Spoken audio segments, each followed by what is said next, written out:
Hey guys, tonight we're wandering into the blistering sands of ancient Egypt, where the pyramids loom like giants against a blood-orange sunset. Picture this: you're barefoot, the desert heat searing your soles, and these massive stone triangles punch into the sky, daring you to unravel their secrets. Why build these behemoths out here, where scorpions outnumber people? Spoiler: you probably won't survive this heat wave without a camel and some serious sunscreen. Ancient Egyptians swore by crocodile dung lotion, by the way. So, before you get comfortable, take a moment to like the video and subscribe, but only if you genuinely enjoy what I do here. Drop a comment with your city and local time. I'm curious where you're chilling tonight. Now, dim the lights, maybe turn on a fan for that soft background hum, and let's ease into tonight's journey together. You stand in Egypt's desert, the air so dry it crackles, and the question burns hotter than the sand. Why did the Egyptians pick this wasteland for their pyramids? It's not like they had air-conditioned cranes or iced coffee to cope. The Great Pyramid of Giza, built around 2600 BCE for Pharaoh Khufu, is the poster child. 2.3 million limestone blocks, each weighing as much as a pickup truck. That's mainstream fact, etched in history's ledger. But here's a quirky tidbit. Some ancient texts hint the builders used sacred geometry to align the pyramids with Orion's belt, like cosmic breadcrumbs to the afterlife. Historians still argue whether this was intentional or just a starry coincidence. Let's set the scene. You're trudging through the Sahara's edge, Giza's plateau stretching before you. The desert isn't just empty, it's alive with whispers. Lizards skitter, winds howl, and the sun glares like an angry god. Building here feels like defying nature itself. Yet, the Egyptians didn't just build, they obsessed. Pyramids weren't random, they were statements. The desert's isolation was key.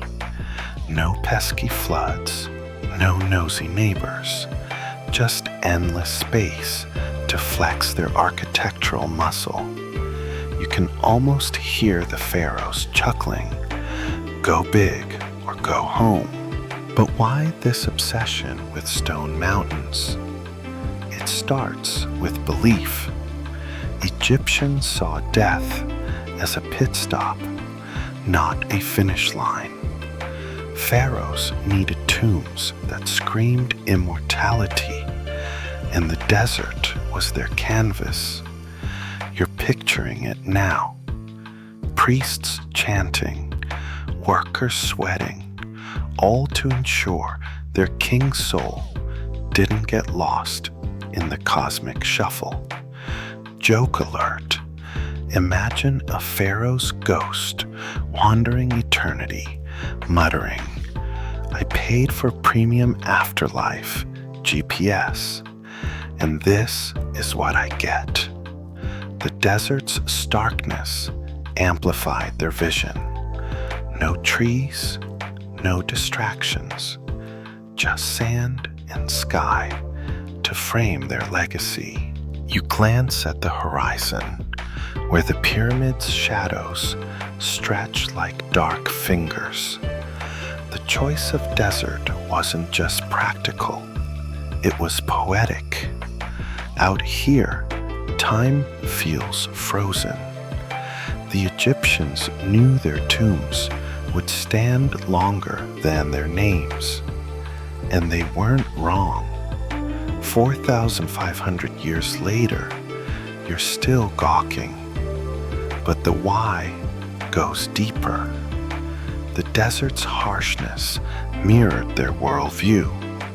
Life was tough, death was tougher, and only the bold left marks. You're starting to get it, aren't you? This wasn't just construction, it was defiance. You're still out here in Egypt's desert. The pyramids' silhouettes sharp against a star-streaked sky. The air's cooled, but the question lingers like heat haze. Why these massive tombs?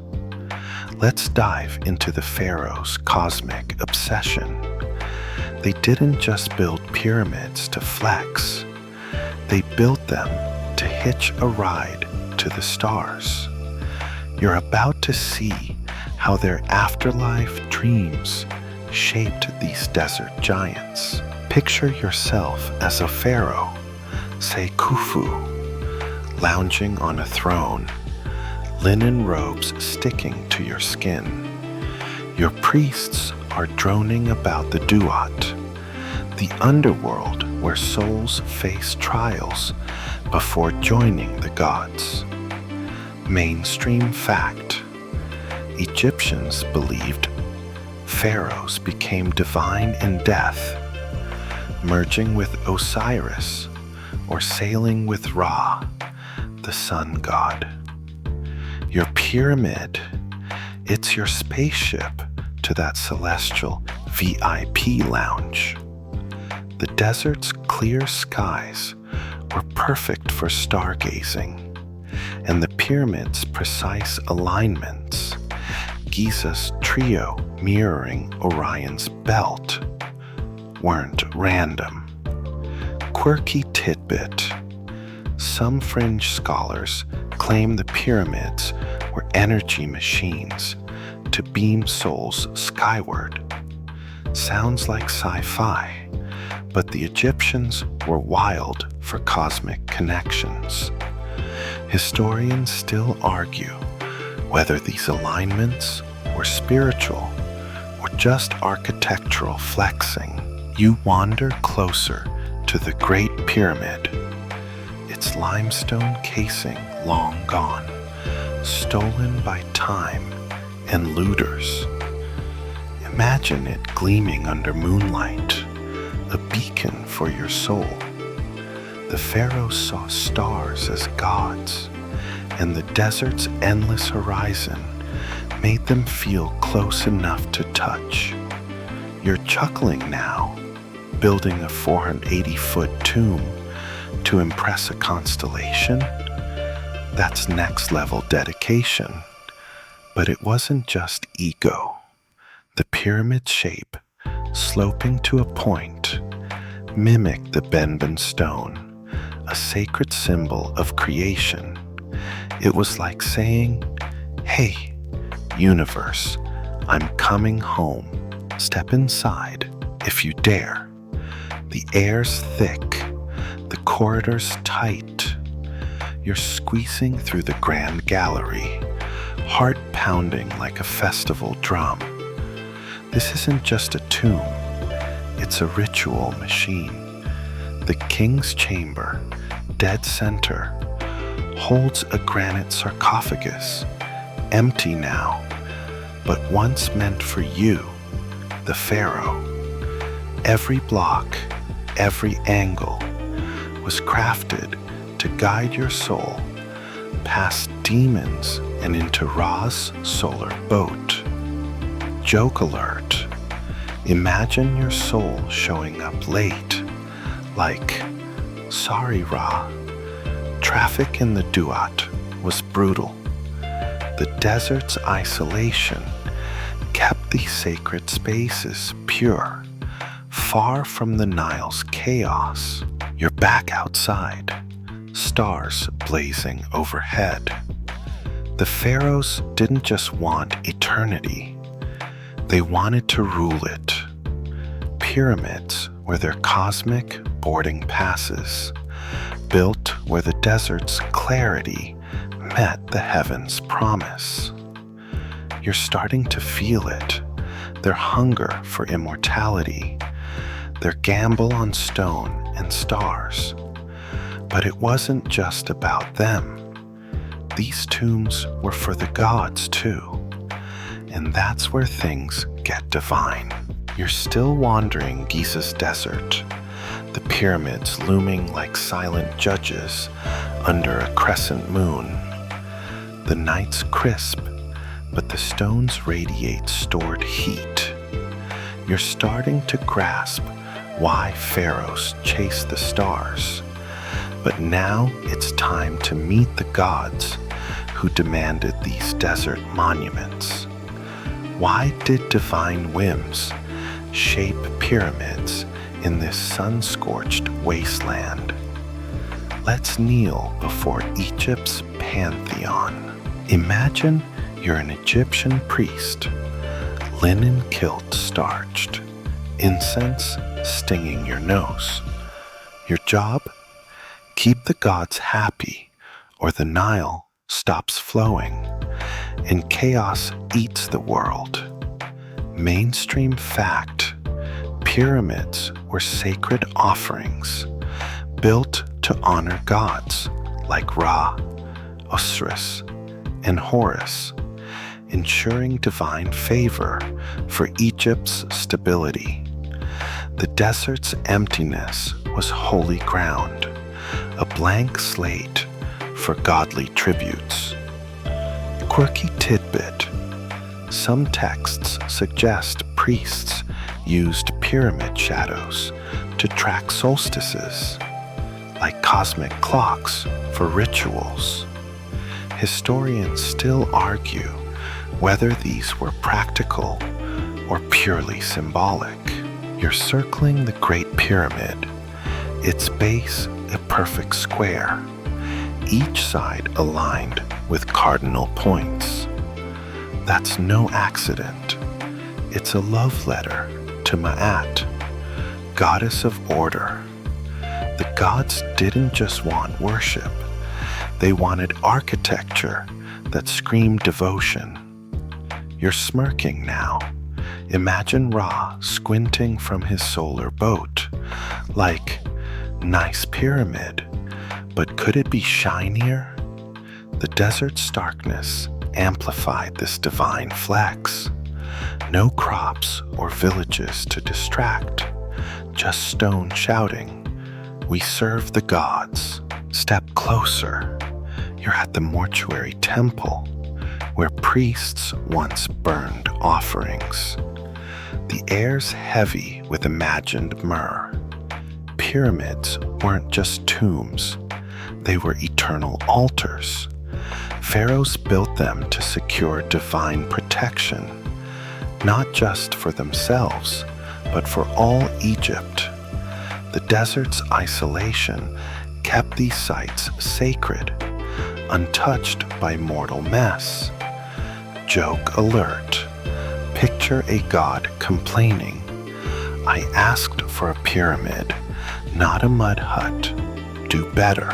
You're gazing skyward, stars pulsing. The god's influence wasn't abstract. It was practical. Pyramids centralized power, tying divine will to Pharaoh's rule. The desert's harsh beauty made these monuments undeniable. You're feeling it now. The weight of faith, the drive to build what gods demanded, right here where sand meets eternity. You're trudging through Giza's desert, the pyramid's edges softened by dawn's first glow. The air's still cool, but the sand's already plotting its revenge on your sandals. You've seen how gods and stars fueled these monuments, but now you're wondering, what's the Nile got to do with these desert giants? Let's uncover the river's sneaky role in why pyramids sprouted here. Picture yourself on the Nile's bank, reeds tickling your shins, the water glinting like liquid gold.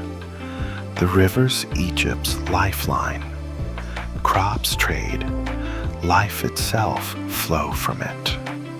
Mainstream fact: the Nile's annual floods deposited fertile silt, but its western banks, near Giza, offered stable, elevated desert plateaus, perfect for pyramids. Building in the desert, just beyond the floodplain, kept tombs safe from water's reach.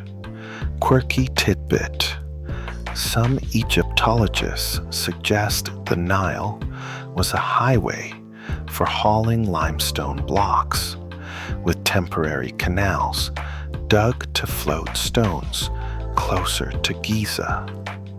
Historians still argue whether these canals were seasonal or permanent. You're squinting across the river, where the desert climbs to meet the pyramids. The Nile wasn't just a backdrop, it was a partner. Those massive stones you marveled at. Many came from Tura, across the river, ferried on barges during flood season. You're chuckling now. Imagine a foreman yelling, "Hurry up, the Nile's not waiting." The desert's proximity to the river made it a sweet spot. Close enough for logistics, far enough to stay dry. Wander back to the Giza Plateau. You're noticing how the pyramids hug the desert's edge, like they're peeking at the Nile. That's no coincidence. The river's rhythm shaped construction schedules. Floods brought workers, food, and materials. The desert's stability let pyramids stand eternal, while the Nile's bounty fed the dream. Joke alert. Picture a pharaoh grumbling, "I want my tomb now, not when the Nile's in the mood." You're feeling the connection now. The Nile was the pulse, the desert the canvas. Together, they made pyramids possible, tying life's flow to death's permanence. You're ready to meet the people who turn this vision into reality. You're back in Giza's desert, the midday sun hammering down, turning the sand into a gritty oven. The pyramids tower nearby, their stones whispering of sweat and sacrifice. You've traced the Nile's role, but now you're curious about the hands that built these wonders. Who were the workers who toiled under this brutal sun to raise pyramids in the desert? Imagine you're one of them, your palms calloused, dust coating your throat. You're hauling a limestone block, ropes biting your shoulders. Mainstream fact: the Great Pyramid's workforce, around 20,000 strong, included skilled artisans and seasonal laborers, not slaves as old myths claimed. They lived in nearby camps, fueled by bread and beer. Quirky tidbit: archaeologists found graffiti in workers' barracks, doodles and nicknames like drunkards of Menkar, hinting at their camaraderie. Historians still argue whether these workers were devout volunteers or conscripted farmers pressed into service. You're shuffling along a ramp, the kind they use to drag stones upward. The desert's heat is merciless, but you're not alone. Teams chant, priests bless, and overseers bark orders. You're grinning now. Imagine a worker muttering, "I signed up for plowing, not pyramid cardio." The desert's open space was a blessing and a curse. Plenty of room to maneuver, but no shade to hide from Ra's glare. These workers weren't just muscle. They were engineers, sculptors, dreamers, all betting on a pharaoh's afterlife. Step into their camp. You smell roasting onions, hear laughter over clay mugs. These folks had families, rivalries, maybe even bets on who'd finish their block first. The desert's isolation bonded them. Out here, you're a team or you're nothing. Joke alert. Picture a worker's kid bragging, "My dad built that pyramid, so top that." You're seeing it now. The workers' lives woven into the desert's fabric. Their sweat cemented Egypt's legacy, block by block, under a sky that never blinked. But how did they manage it with just ancient tools? You're still in Giza's desert, the pyramid's shadows stretching long as the sun dips low. Dust swirls around your ankles, and the air hums with the ghost of chisels. You've met the workers who bled for these monuments, but now you're itching to know, how did they carve and stack those massive stones with no cranes or power tools?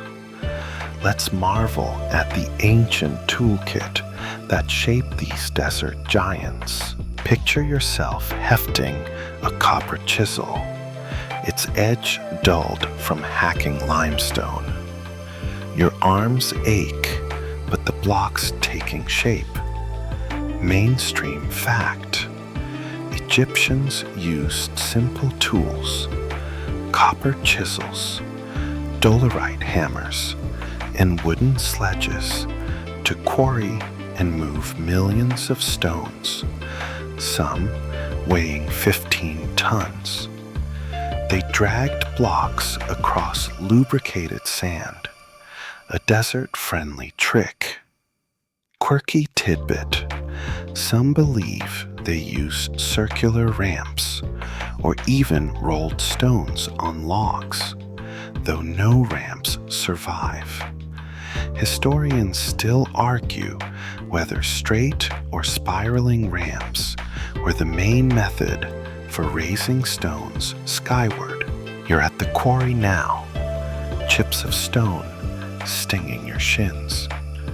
The desert's flat expanse was perfect for staging. Space to cut, sort, and sled blocks to the pyramid's base. You're chuckling. Imagine a worker slipping on wet sand, cursing, "Who spilled the beer on my sled?" The Nile? Remember that river highway? It brought granite from Aswan, 500 miles south, floated right to Giza's edge. The desert's stability let them align each block with eerie precision, using stars as guides. Step up to the pyramid's base. You're watching workers lever a block into place, shouting in rhythm. They use plumb bobs and water levels, low-tech but deadly accurate. Joke alert. Picture an overseer squinting at a crooked block, like, My toddler could align this better. The desert's harshness forced ingenuity. Sand doubled as a lubricant. Sun baked their resolve. These tools weren't fancy, but they carved eternity. You're awed now, tracing a stone's edge. The worker's skill, paired with the desert's open stage, made the impossible real. But why was this barren land the perfect choice? You're lingering in Giza's desert, the pyramids glowing faintly under a twilight haze. The air's dry, carrying a gritty tang of stone. You've seen the tools that shape these wonders, but now you're puzzling over the desert itself. Why was this barren wasteland the ideal stage for Egypt's grandest monuments? Let's uncover the harsh logic that made sand the perfect canvas. Imagine you're a pharaoh's planner, linen cloak flapping, staring at endless dunes. Your job, pick a spot for a tomb that'll outlast time. Mainstream fact, the desert's geological stability, hard limestone bedrock, and no floods made it ideal for massive structures like the Great Pyramid, built to endure millennia. Quirky tidbit, some suggest the desert's reflective sand amplified the pyramid's glow, making them visible for miles, like ancient billboards. Historians still argue whether this was intentional or a happy accident. You're pacing the Giza Plateau, its elevated flatness a builder's dream. No mud, no roots, just solid ground to anchor 2.3 million blocks. You're smirking. Imagine a planner rejecting a lush Nile spot, saying, "Too soggy, let's bake in the desert instead." The desert's isolation was gold. No villages to displace, no crops to ruin, just space to stack stones and egos. Plus, it kept looters at bay. Good luck sneaking past scorpions and heat stroke. Look around. The desert's emptiness was a blank slate, letting pyramids dominate the horizon.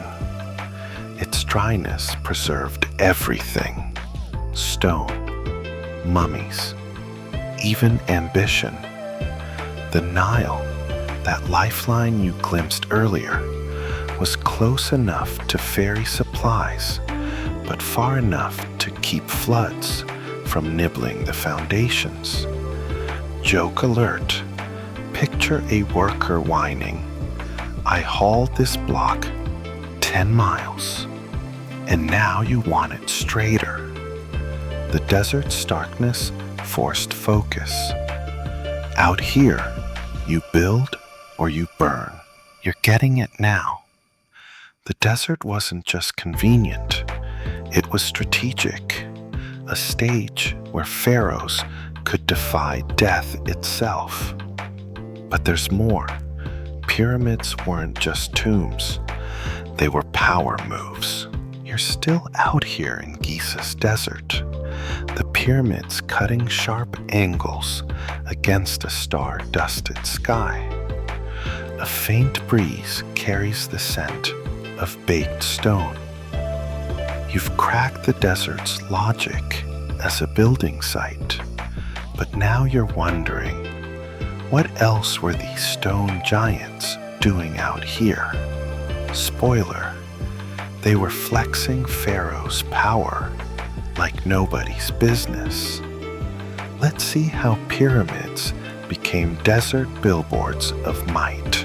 Picture yourself as a villager from Memphis, trudging toward Giza, jaw dropping at the Great Pyramid's bulk. It's not just a tomb, it's a message. Pharaoh Khufu rules, now and forever. Mainstream fact: pyramids centralized Pharaoh's authority, uniting Egypt's people under one divine ruler, with Giza's monuments visible for miles. Quirky tidbit: some graffiti inside lesser pyramids boasts about rival work crews, like ancient team rivalries etched in stone. Historians still argue whether pyramids were more about political propaganda or spiritual duty. You're standing at the base, neck craned, feeling small. That's the point. Pharaohs wanted you awestruck. Building in the desert screamed control. Only a god king could tame this wasteland with 2.3 million blocks. You're chuckling. Imagine a rival king visiting, muttering, "Okay, Khufu, we get it. You're loaded." The desert's vastness was their stage, amplifying the message. Egypt's might bows to no one, not even nature. Wander toward the Sphinx, its lion body crouched like a guard. Pyramids weren't solo acts. They came with temples, statues, and walls, all shouting, "Bow to the pharaoh." The desert's isolation kept this complex pristine, a power hub far from Nile-side chaos. Joke alert. Picture a priest hyping the crowd. Support your pharaoh's Kickstarter for Pyramid 2.0. These monuments rallied workers, priests, and farmers, binding Egypt's scattered tribes into one fist. You're feeling the weight now. Pyramids were power crystallized in stone, the desert their megaphone. But even with all this, some mysteries still whisper in the sands. You're back in Giza's desert, the pyramids looming like silent riddles under a velvet sky. The air's cool now, but the stones hum with secrets. You've seen how pyramids flexed Pharaoh's power, but some questions still dodge answers like a sandstorm. What mysteries about their desert construction keep scholars up at night? Let's poke at the enigmas whispering in the dunes. Imagine you're an archaeologist, torch in hand, squinting at a half-buried ramp fragment. Your notebook's full of guesses, but the pyramids guard their how-to manual. Mainstream fact: the Great Pyramid's construction, completed in about 20 years, required moving 2.3 million blocks with precision. Yet no definitive records explain the exact methods. Quirky tidbit: some fringe theorists claim sound levitation lifted stones, though most scoff it's pure fantasy. Historians still argue whether internal ramps, external zigzags, or a mix hoisted blocks to the pyramid's peak. You're circling the base, tracing a block's edge. How did workers align this beast to true north within a fraction of a degree? Star sightings, sure, but the tools were basic. Plumb bobs, not lasers. You're grinning. Imagine a worker shrugging. eyeballed it, boss. The desert's open space let them experiment, but evidence of ramps or cranes is maddeningly scarce. Some say the Nile's canals, those you glimpsed earlier, hid the real transport trick, now lost to silt. Step inside the king's chamber. The granite beams overhead, each 50 tons, were hauled 500 miles from Aswan. How? Rafts, sledges, sheer grit. But the logistics boggle. Joke alert. Picture a foreman joking. Next time, let's build a nice small obelisk. The desert's harshness preserved the pyramids, but buried their blueprints. Were there secret techniques, or just endless manpower? Even the workforce's size, 20,000 or 100,000, sparks debate. You're sensing it now. The desert silence holds more questions than answers. The pyramids stand, mocking our gaps in knowledge, daring us to keep digging. But their legacy, that's no mystery at all. You're still in Giza's desert, the pyramid silhouettes softening as dawn creeps over the horizon. The sands cool underfoot, and a quiet hum settles over the plateau. You've wrestled with the mysteries of their construction, but now it's time to step back. What mark did these desert giants leave on history? Let's reflect on the pyramids' enduring legacy. Carved in stone and sand, picture yourself as a traveler, centuries after Khufu's reign, gazing at the Great Pyramid's weathered face. It's 2500 BCE, then 1000 CE, then today. Yet it stands, unyielding. Mainstream fact: the pyramids, especially Giza's trio, are among humanity's oldest surviving wonders, drawing millions yearly and shaping our view of ancient ingenuity.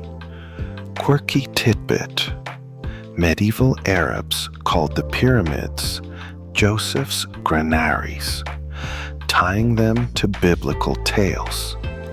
Historians still argue whether their cultural impact outweighs their engineering feat. You're wandering the plateau, feeling time's weight. These stones, hauled by those workers you met, weren't just tombs. They were Egypt's heartbeat.